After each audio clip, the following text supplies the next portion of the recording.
Gökçe ile Astroloji kanalından herkese merhabalar efendim. 30 Haziran'da Jüpiter Aslan Burcu'nda. Evet, yine çok güzel bir video hazırladım. Hazır mısınız? Başlıyorum hemen.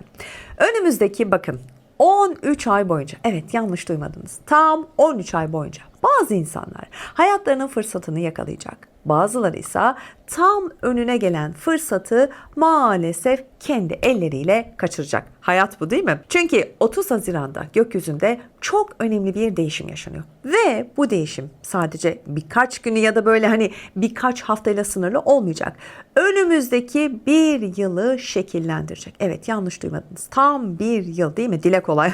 Söylerken bile ne kadar uzun geliyor ve bir de bunu yaşayacağız. Eğer son zamanlarda hayatınızın bazı alanlarında böyle sıkıştığınızı, ilerleyemediğinizi veya gerçekten hak ettiğiniz sonuçları alamadığınızı düşünüyorsanız, ben de aynı şekildeyim. Şimdi bunları çok ayrıntılı bir şekilde konuşacağız. Bu dönem gerçekten her şeyin değiştirilebileceğini de sizlere söylemem lazım. Evet, şimdi bir dikkat değil mi? Kesinlikle diyorum. Çünkü bu süreç herkes de aynı şekilde çalışmayacak. Bak, buralar çok önemli. Lütfen atlama, olur mu? Bazı insanlar gerçekten büyük bir büyüme dönemine girerken, bazıları da almış oldukları o yanlış kararlar, o gereksiz riskler, bazen yaparız değil mi? Ya da kontrolsüz hamleler nedeniyle çok önemli fırsatları kaçırabilirler. İşte bu yüzden videonun sonundaki burç yorumlarına geçmeden önce her zaman söylüyorum, anlatacağım detayları lütfen dikkatle izlemenizi gerçekten şiddetle tavsiye ediyorum. Çünkü önümüzdeki bakın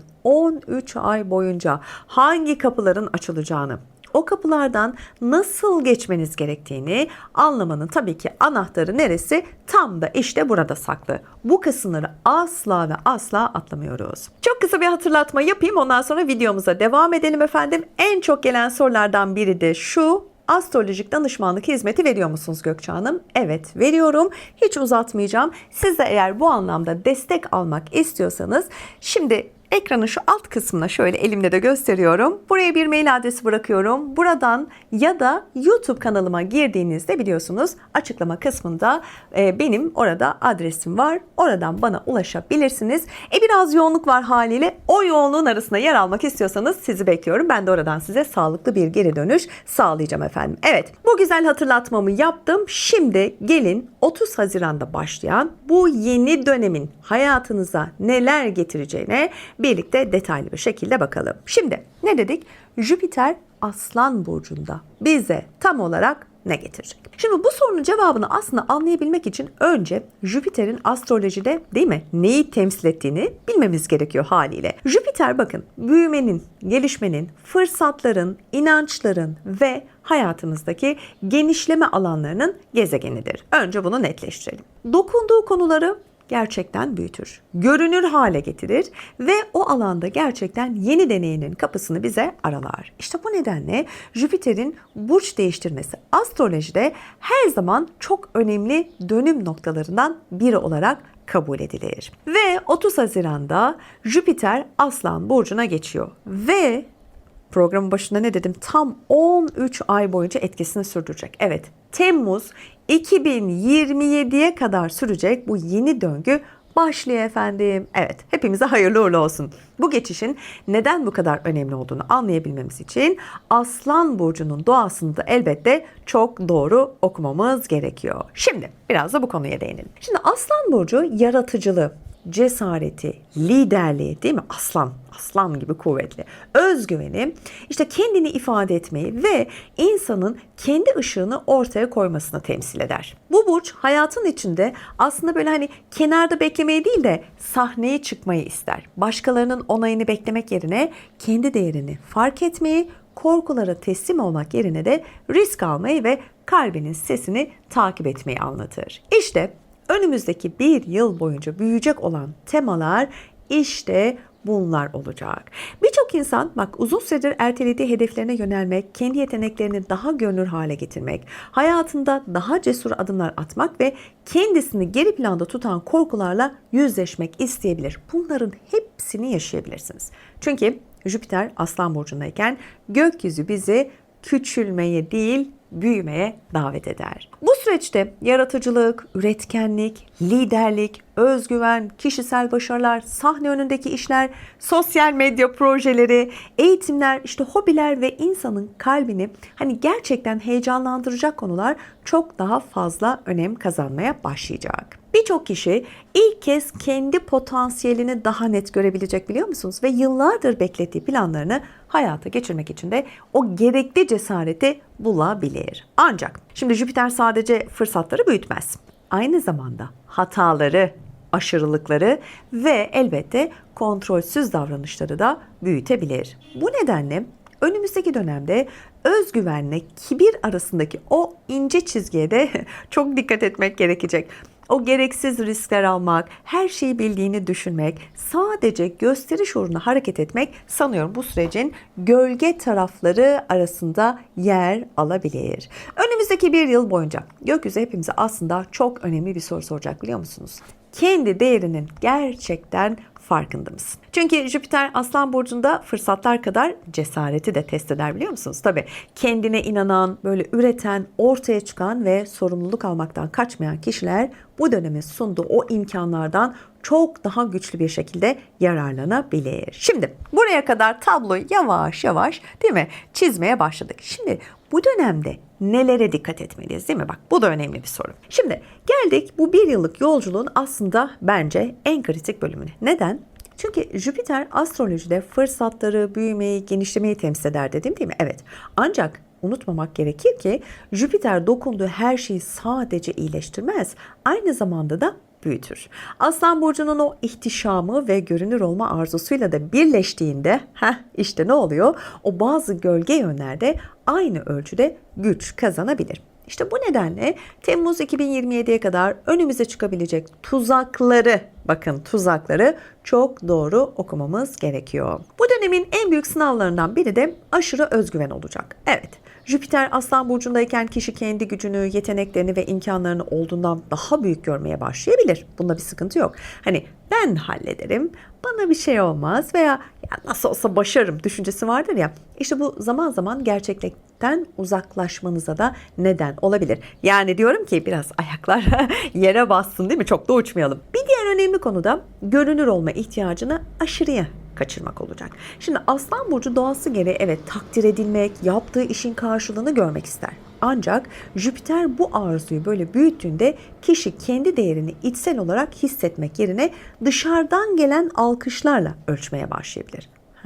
İşte bu nedenle de önümüzdeki süreçte başkalarının onayına gereğinden fazla ihtiyaç duymamaya da dikkat etmek gerekiyor. Yani açık şu kulakları tıkamak lazım, tamam mı? Kendi bildiğin doğru da ilerle derim. Bu enerji maddi konularda da aslında kendini gösterebilir. Şimdi gösterişli harcamalar, prestijler uğruna yapılacak o gereksiz masraflar ve haliyle de bütçeyi zorlayan o lüks tüketim eğilimleri bu dönemde artabilir. Aman dikkat edin diyorum. Şimdi finansal alanda da dikkat edilmesi gereken bir diğer başlıksa spekülatif riskler. Aslan Burcu bakın borsa, altın, şans faktörü içeren o yatırımlar ve yüksek riskli finansal araçlarla ilişkilendirilir. Jüpiter'in o aşırı iyimserliği devreye girdiğinde ne olur biliyor musunuz? Kişi riskleri yeterince değerlendirmeden büyük adımlar atmak isteyebilir. Bir anda gözü dönebilir, o rehavete kapılabilir. İşte bu nedenle cesaretle tedbiri birlikte kullanmak sanıyorum bu dönemde her zamankinden çok daha değerli olacak.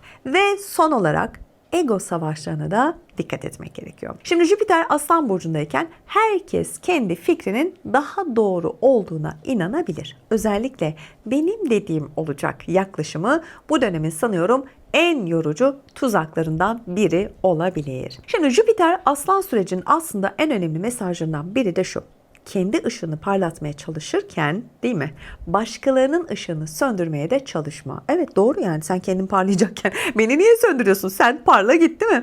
Şimdi bu dönemde gerçek büyüme sadece görünür olmakla değil de özgüvenle kibir, cesaretle pervasızlık, liderlikle de baskıcılık arasındaki o dengeyi kurabilenlerin aslında tarafında olacak diye çok net bir şekilde özetleyebilirim. Şimdi geldik burç yorumlarına. Ama bir dakika, şimdi bak burası çok ama çok önemli. Çünkü biliyorum yorumlar kısmında bununla ilgili bir sürü soru gelecek. Gelmeden önce ben cevaplarını vermek istiyorum. Şimdi burç yorumuna geçmeden önce çok önemli bir noktayı gerçekten hatırlatmak istiyorum. Şimdi birazdan biliyorsunuz anlatacağım etkileri önümüzdeki 13 ay boyunca her gün yaşayacağınız olaylar gibi düşünmeyin. Bak bu çok önemli. Çünkü haftalık burç yorumunda ne diyoruz? Bir haftalık süreç diyoruz. Siz işte ertesi günü kalktık şu oldu. Evet Gökçe haftayı aynen sizin dediğiniz gibi geçirdik. Hayır. Bu çok büyük bir yanılgı olur, tamam mı? Yani bir daha tekrarlıyorum. Bu 13 ay boyunca her gün yaşayacağınız olaylar gibi düşünmeyeceksiniz, tamam mı? Jüpiter'in bir burçtaki yolculuğu hayatımızın belirli alanlarını büyütür, hareketlendirir ve o konularda daha fazla fırsat getirebilir. Bak örnek de vereceğim. Şimdi mesela bazı burçlar için aşk, evlilik ve ilişkiler ön plana çıkarken bazı burçlar kariyerlerinde önemli fırsatlar yakalayabilir. Bazıları taşınma, eğitim, işte ne bileyim yurt dışı bağlantılı gelişmeler yaşayabilirken bazıları da maddi konulardaki yatırımlar veya aile meseleleriyle daha fazla ilgilenebilir. İşte bu nedenle birazdan anlatacağım yorumları önümüzdeki 13 aylık süreçte hangi yaşam alanlarında daha fazla büyüme, fırsat ve hareketlilik yaşayabileceğinizi gösteren bir yol haritası olarak değerlendirin, olur mu? Mümkünse hem güneş hem de yükselen burcunuzu izlemenizi tabii ki her zaman olduğu gibi tavsiye ediyorum. Bilenler için ay burcu da önemli. Özellikle yükselen burç yorumları tabii ki Jüpiter'in hayatınızın hangi alanında daha güçlü çalışacağını anlamanıza yardımcı olacak. Şimdi anlaştık değil mi burada? Yani siz 13 ay boyunca aşk konusu ve ilişkiler konusunda destekleniyorsanız 13 ay boyunca bu alanınız çalışacak.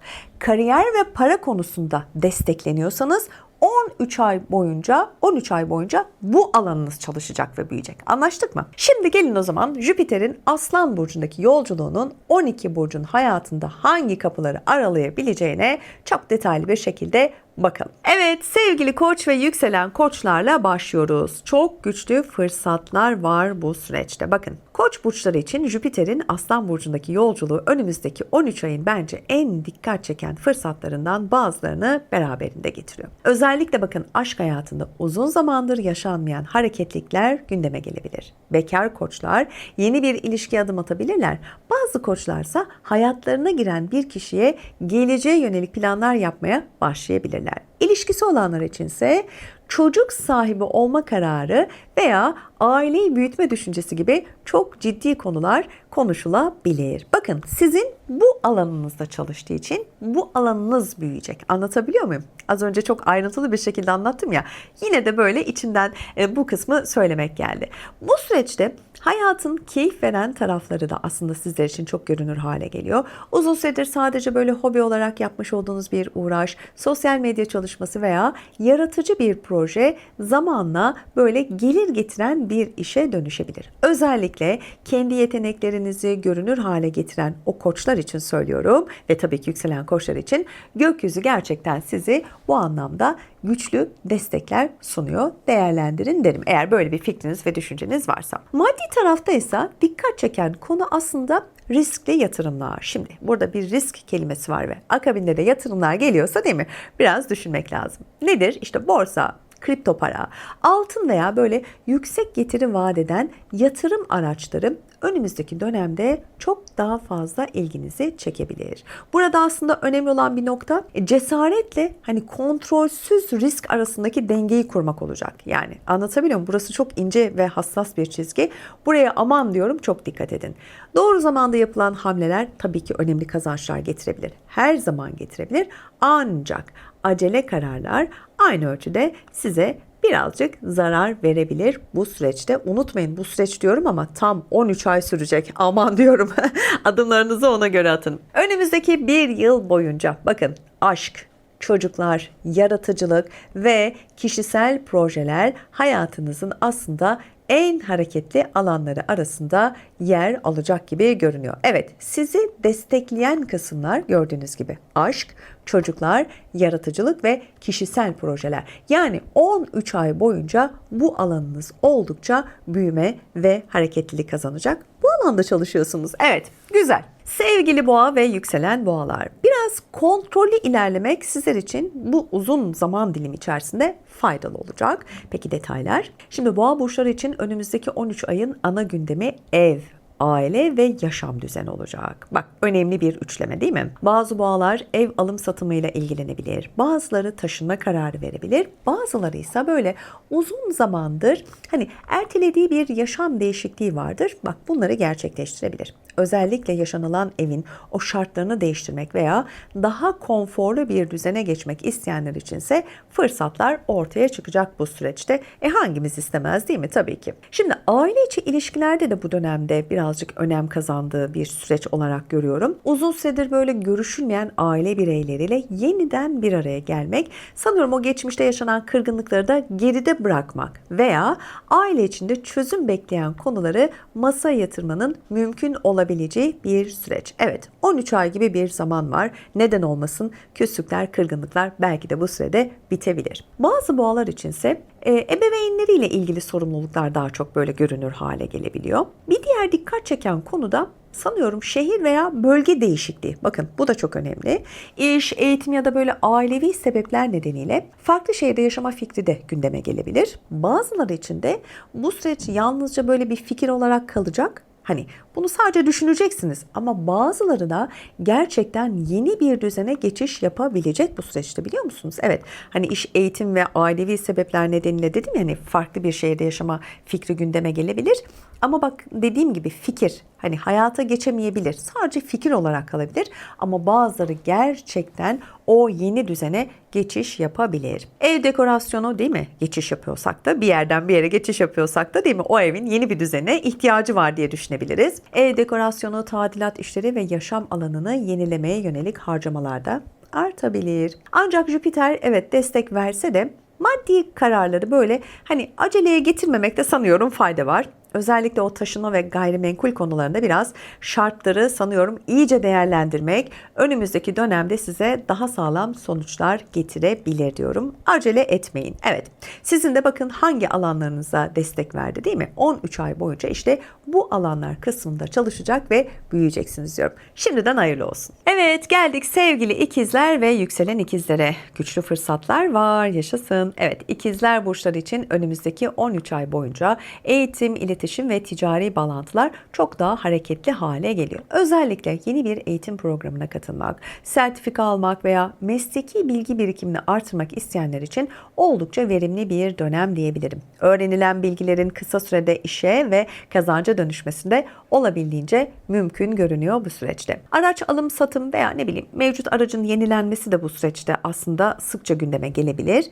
Bazı ikizler içinse uzun süredir böyle planladıkları araç değişimini gerçekleştirebilirken bazıları da ulaşım düzenini tamamen değiştirebilir. Bakın, herkese farklı farklı alanlardan geliyor, görüyor musunuz? Yani işte nasıl değerlendireceğiniz elbette ki bu kısım tamamen top sizde.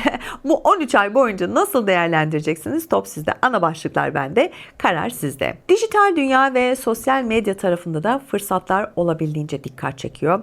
Reklam, pazarlama, içerik üretimi, e-ticaret veya böyle internet üzerinden yürütülen projelerinde olabildiğince büyüme göstereceği bir süreç. Evet, özellikle iletişim becerilerini böyle kullanan ikizler bu dönemde çok önemli bağlantılar kurabilirler.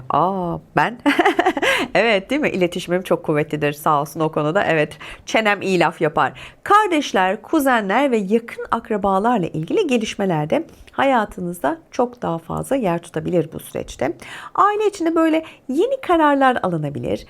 Ortak planlar yapılabilir ya da yakın çevrenizdeki insanların hayatında çok önemli değişimler yaşanabilir. Bu süreçte aslında gökyüzü sizi bakın özellikle iletişim kurmaya, öğrenmeye ve bağlantılarınızı büyütmeye olabildiğince teşvik ediyor. Yani ne kadar görünür olursanız o kadar fazla fırsatla da karşılaşabilirsiniz diyor. Bu alanda destekliyor. Hazır destekliyorken ben de buradan kısa bir hatırlatma yapayım mı? Birçok hatırlatma yaptık, bu kısmı unuttuk. Kanalıma abone olmayı unutmuyorsunuz ve bu güzel videoları şu an bakın izliyorsunuz. Hadi hype'layın, çünkü benim için gerçekten destekleriniz çok önemli. Çok daha fazla kitlelere ulaşabilelim. Şimdiden teşekkür ediyorum. Evet, geldik sevgili yengeç ve yükselen yengeçlere. Siz de biraz daha fazla böyle emek ve sabır gerektirebilir. Haliyle değil mi? Uzunca bir yol, yani 13 ay düşünsenize. Şimdi bakın sevgili yengeçler, sizin için aslında bu önümüzdeki sürecin en önemli başlıklarından biri ne olacak biliyor musunuz? Maddi konular. Ancak gökyüzü burada böyle hani hızlı sonuçlardan çok sizin planlı hareket etmeniz kısmında ödüllendirecek. Yani çok acelece davranmayıp da sakin kararlar alıp uygulayabilirseniz bu kısımda sizi gerçekten gökyüzü ödüllendirecek. Özellikle iş hayatında daha fazla sorumluluk almak, yeni görevler üstlenmek veya mevcut pozisyonunuzu güçlendirmek isteyen yengeçler için çok ama çok önemli fırsatlar oluşabilir bu süreçte. Fakat birçok konuda sonuç almak haliyle az önce de belirttiğim gibi biraz sabır ve zaman isteyebilir. Bazı yengeçler gelirlerini artırmak için ek işlere de yönelebilirler veya uzun süredir düşündüğünüz bir projeyi kazanca dönüştürmeye de çalışabilirsiniz bu süreçte. Özellikle sahip olduğunuz o yeteneklerinizi değerlendirmek ve bunlardan gerçekten gelir elde etmek önümüzdeki dönemde size çok daha fazla önem kazandırabilir ve belki de maddi kazanç da sağlayabilir. Diğer yandan da yaşam standartlarınızı yükseltme isteği de biraz dikkat çekiyor. Ev için yapılacak harcamalar, teknoloji ürünleri, araç değişikliği veya uzun süredir alınması planlanan değerli eşyalar yine sizin bu süreçte gündeminize gelebilecek konular arasında. Ancak isteklerle o bütçe arasındaki dengeyi korumakta da her zaman fayda var derim, hele ki bu süreçte. Şimdi aile içinde de para konuşmaları biraz artacak. İşte ortak harcamalar, mülkiyet konuları veya aile bireylerinin maddi durumları nedeniyle bazı kararlar almak gerekebilir.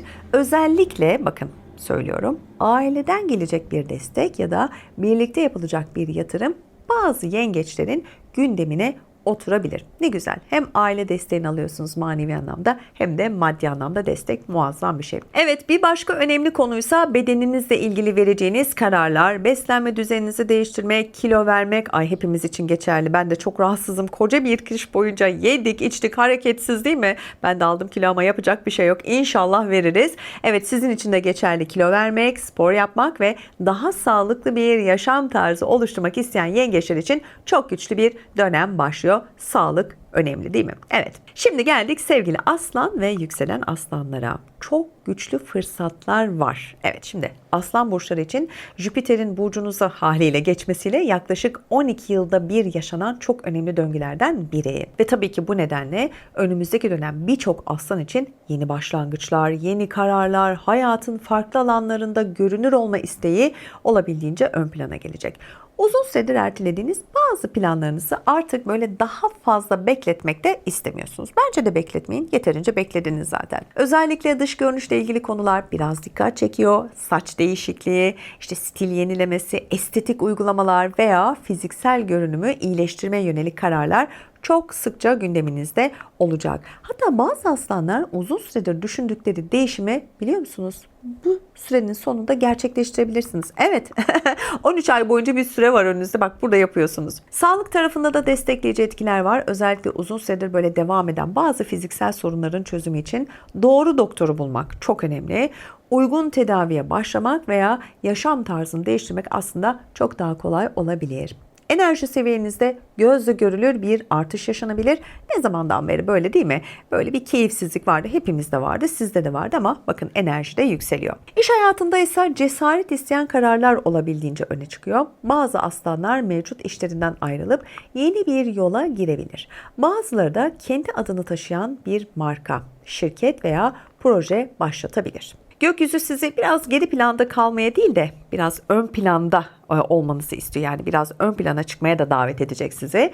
Önümüzdeki dönemde aslında atılacak o bazı adımlar sanıyorum hayatınızın yönünü uzun yıllar boyunca gerçekten etkileyebilecek kararlar olacak. Dediğim gibi hepimizin önünde tam 13 ay gibi bir zaman var. Hangi alanda gerçekten destekleniyorsak o alanımızın çalıştığını, büyüdüğünü unutmayalım ve ona göre kararlar verelim. Geldik sevgili Başak ve yükselen Başaklara. Daha fazla emek ve sizin için de biraz sabır gerektirebilen bir süreç olacak. Şimdi Başak burçları için aslında bu dönem biraz daha böyle perde arkasında çalışan bir enerji taşıyor. Hani dışarıdan böyle çok görünmeyen ancak ileride böyle sonuç verebilecek hazırlıklar yapmak zorunda kalabilirsiniz. Özellikle uzun süredir bekleyen bazı dosyalar, resmi evraklar veya tamamlanmamış işler yeniden gündeminize gelebilir. Bazı başaklar için hastane, tedavi veya sağlık kontrolleri daha fazla önem kazanabilir.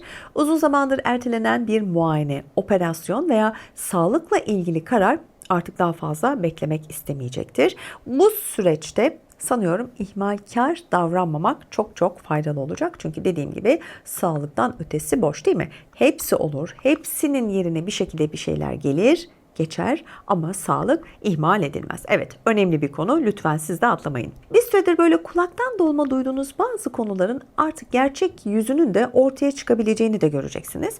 Özellikle iş ortamında veya böyle sosyal çevrede gizli gizli yürüyen o meseleler hakkında çok daha net bilgiler edinebileceksiniz.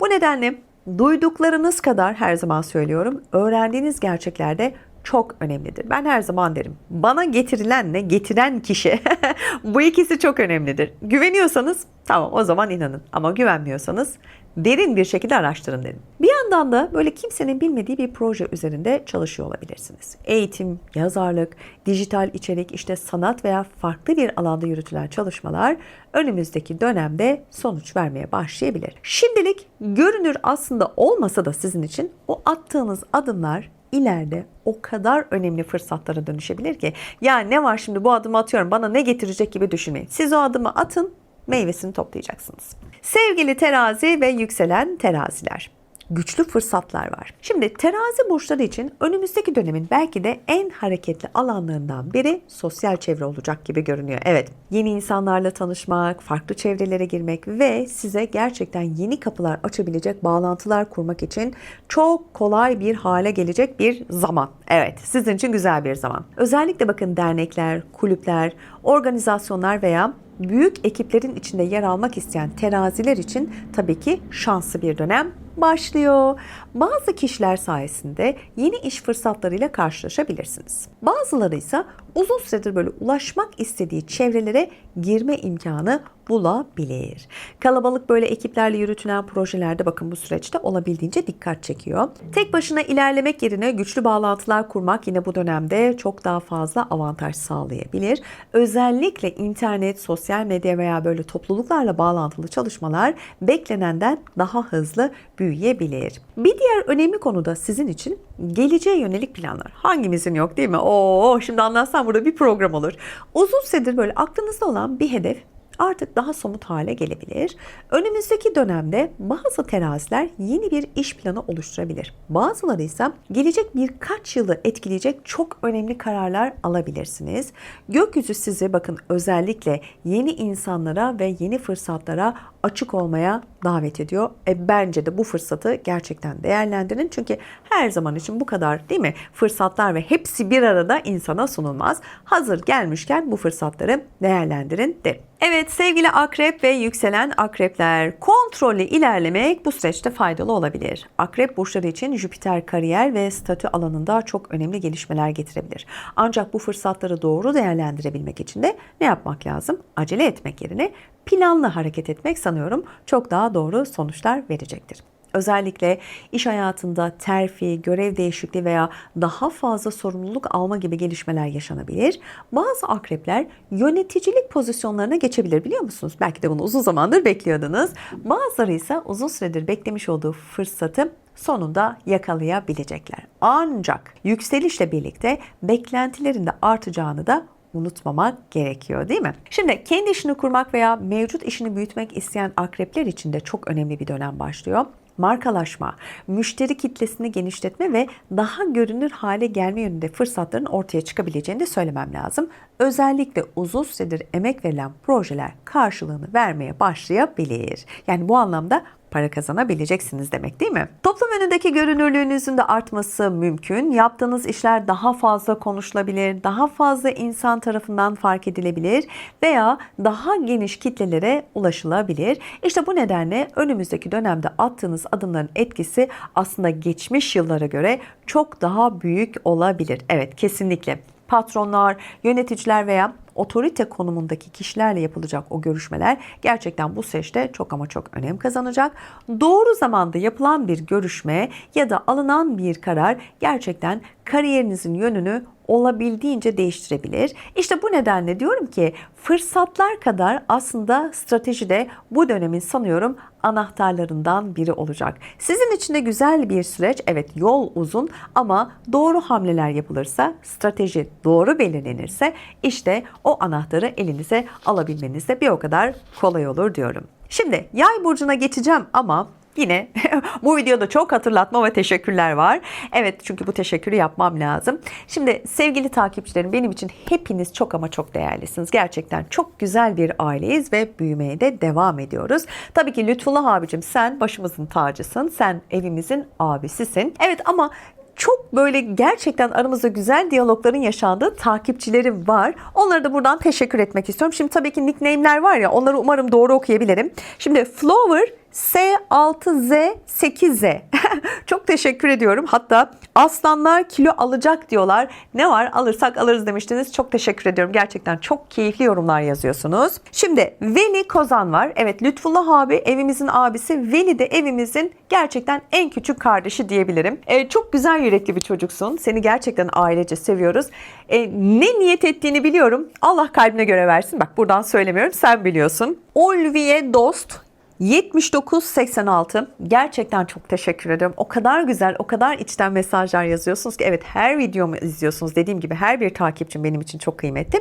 Ama dediğim gibi işte aralarından böyle 2-3 tanesi de çok farklı böyle bir diyalog gelişiyor. Çok teşekkür ediyorum. Bir de Ada Tuana, benim meleğim gelmiş diyorsunuz. Asıl melek sizlersiniz. Çok teşekkür ediyorum. İyi ki varsınız ve var olmaya da devam edelim hep birlikte. Evet, teşekkürlerimi sundum. Yine kaldığımız yerden değil mi? Devam edelim. Şimdi sevgili yay ve yükselen yaylar. Çok güçlü fırsatlar var. Yay burçları için Jüpiter'in Aslan burcuna geçişi önümüzdeki dönemin en destekleyici etkilerinden birini getiriyor. Özellikle uzun zamandır böyle gitmek istediğiniz bir ülke. Evet, var. Açıklayayım mı? Yok diye şimdi değil, tamam. Evet, gerçekten çok gitmek istediğiniz bir ülke. Planladığınız bir seyahat veya böyle yurt dışı bağlantılı bir hedef yeniden hareketlenebilir. Bazı yaylar içinse bu süreç kısa süreli seyahatler getirirken bazıları içinse kalıcı yer değişikliklerinin de kapısını aralayabilir. Vize, pasaport, işte oturum izni veya böyle resmi başvuru gerektiren uluslararası işlemlerde olabildiğince ön plana çıkıyor. Daha önce böyle beklemeye alınmış bir başvurunuz da sonuçlanabilir ya da uzun süredir böyle planlanan bir süreç nihayet ilerlemeye başlayabilir. Özellikle yurt dışıyla bağlantılı konularda gökyüzü sizi gerçekten bu anlamda destekliyor. Eğitim tarafında da önemli fırsatlar var. Üniversite eğitimi, yüksek lisans programı, işte meslek gelişim eğitimleri veya yabancı dil kursları hayatınızda daha fazla yer tutabilir. Bazı yaylar içinse eğitim nedeniyle farklı bir şehir veya ülkeye gitme kararı da gündemde olabilir.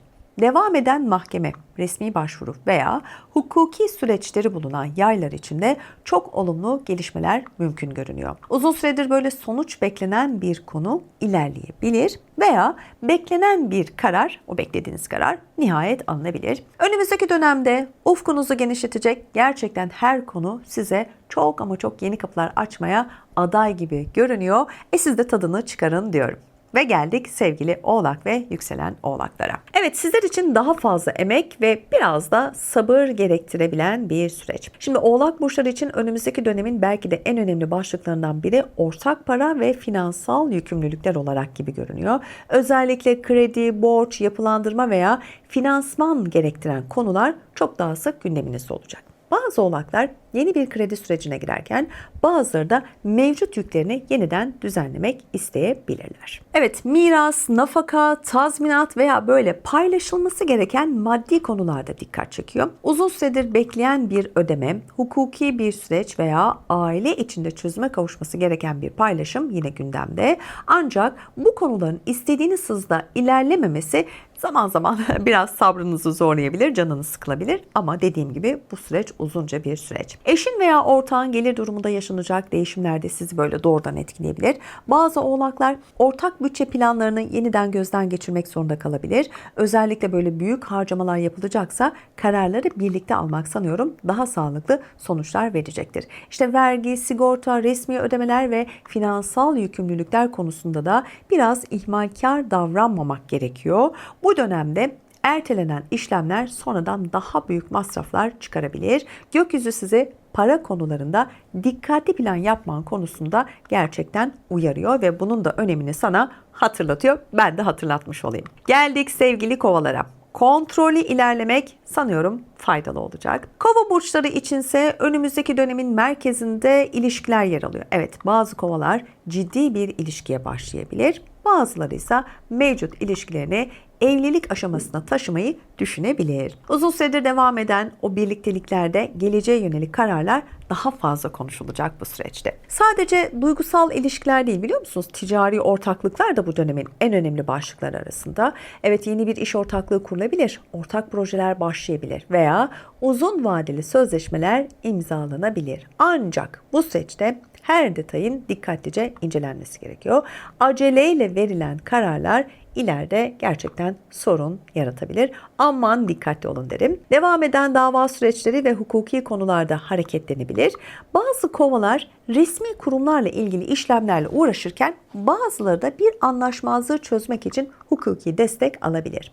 Bekleyen dosyaların sonuçlanması da mümkün gibi görünüyor ama sürecin böyle zaman zaman yavaş yavaş ilerlemesi de birazcık can sıkabilir, moralin bozulabilir. Sakin kalmakta fayda var. Bir diğer dikkat çeken konu da rekabet ortamları. Nedirse iş hayatı ve özel yaşamda evet çok açık bir şekilde karşı karşıya geldiğiniz kişiler olabilir.